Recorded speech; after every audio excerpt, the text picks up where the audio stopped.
In the icy depths of the North Atlantic lies the wreck of a ship that once captured the dreams of the world, the RMS Titanic.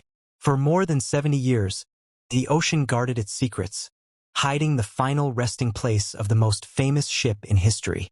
But humanity never stopped searching.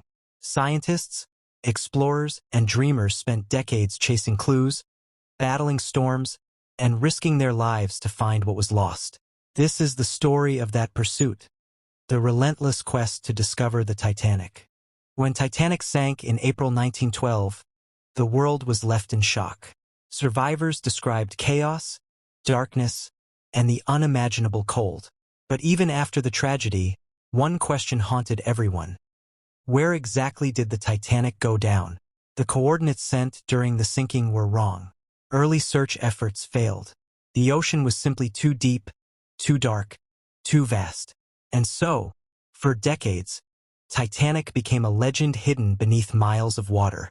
In the years after the sinking, hope remained that the Titanic might be found quickly. But technology in 1912 was primitive, and the ocean was merciless. Ships searched the surface, but the wreck lay nearly 4 kilometers below, far beyond human reach. Some experts believed the Titanic had broken into pieces, scattering debris across the seafloor.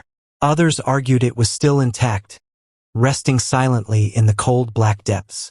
But no one truly knew. Decades passed, and the world moved on. Yet the Titanic's location remained a haunting mystery. Point 91. By the 1960s, a new era of exploration began. Sonar technology allowed scientists to map the ocean floor like never before. Ambitious missions set out to scan the North Atlantic, hoping to detect the Titanic's massive hull. But the search area was enormous, stretching over thousands of square kilometers.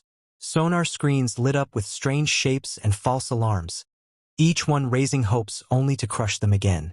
Still, the dream of finding the Titanic grew stronger with every attempt. In the 1970s, a breakthrough finally became possible, but it came from an unexpected source: the Cold War. The United States Navy needed to locate 2 lost nuclear submarines hidden somewhere in the Atlantic. To complete this classified task, they required a deep-sea expert capable of exploring the darkest parts of the ocean. That expert was Dr. Robert Ballard. Ballard proposed a bold idea.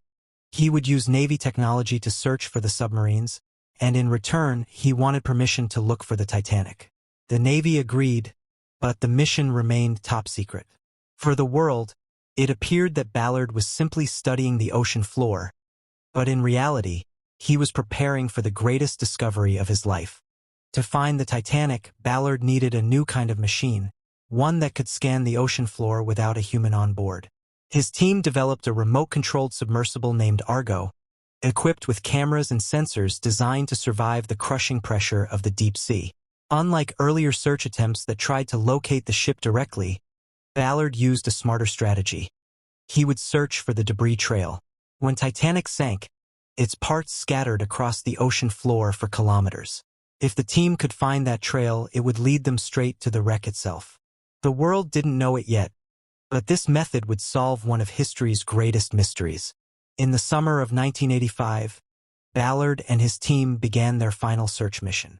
For weeks, Argo slowly drifted above the ocean floor, sending back grainy images of mud, rocks, and silence. The crew grew exhausted, and time was running out. The Navy mission was nearly complete, and the Titanic search would soon have to end. But late on the night of September 1st, everything changed. As Argo's cameras scanned the seabed, a strange, man-made object appeared on the screen. It was a boiler, one of Titanic's massive iron boilers, lying untouched since 1912. Shouts erupted on the ship. They had finally found the trail.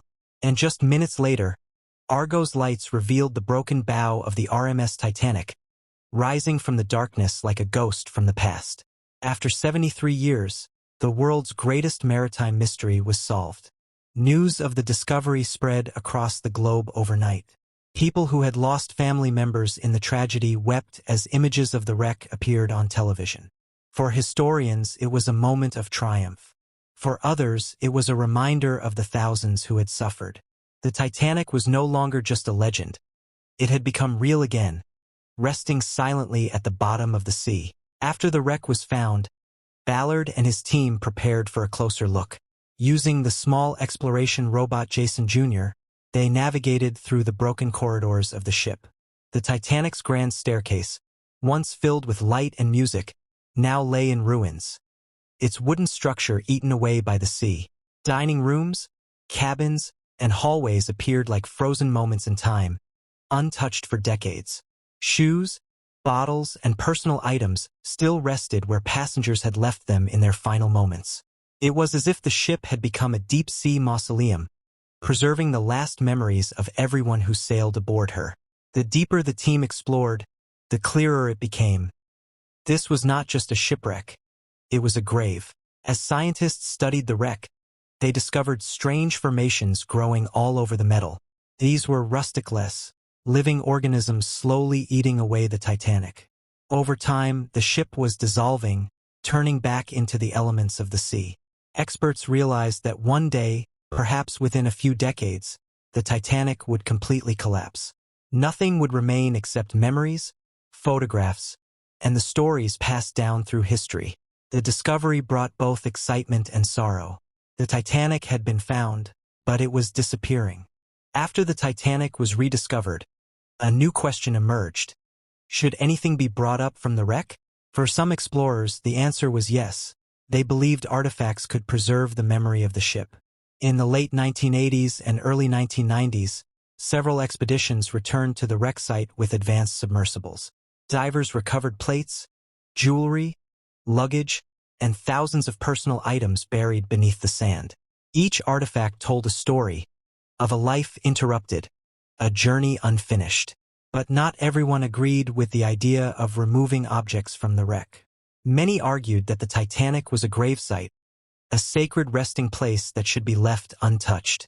This disagreement sparked one of the biggest controversies in maritime history. Advanced submersibles. Divers recovered plates, jewelry, luggage, and thousands of personal items buried beneath the sand. Each artifact told a story of a life interrupted, a journey unfinished. But not everyone agreed with the idea of removing objects from the wreck. Many argued that the Titanic was a gravesite, a sacred resting place that should be left untouched. This disagreement sparked one of the biggest controversies in maritime history. The deep Atlantic holds more than the Titanic's broken steel. It holds echoes of human stories, whispers trapped in the cold silence for over a century. Every artifact found at the site, whether a porcelain cup or a leather suitcase, carries the memory of someone who once lived, laughed, dreamed, and hoped. These objects, preserved by freezing darkness, remind us that the Titanic is not just a shipwreck. It is a museum of lost lives resting in eternal night. As researchers study these relics, they piece together the final moments of the passengers, uncovering stories that were once swallowed by the sea. In the quiet of the ocean floor, the Titanic continues to speak, through rust, decay, and the memories left behind. In the freezing darkness of April 15, 1912, lifeboats drifted across the Atlantic, carrying the last survivors of the Titanic. Their faces were pale with shock, their hands trembling from cold and fear, and their eyes fixed on the spot where the great ship had vanished. Silence filled the ocean, broken only by distant cries fading into the night. Some survivors could still hear the haunting screams long after they stopped. In those lifeboats, people who had never met before clung to one another, sharing blankets, prayers, and the unbearable weight of loss. As dawn slowly rose, the survivors saw the horizon painted gold, revealing the vast emptiness around them. The new day brought light, but it also revealed the terrible truth. The Titanic was gone forever.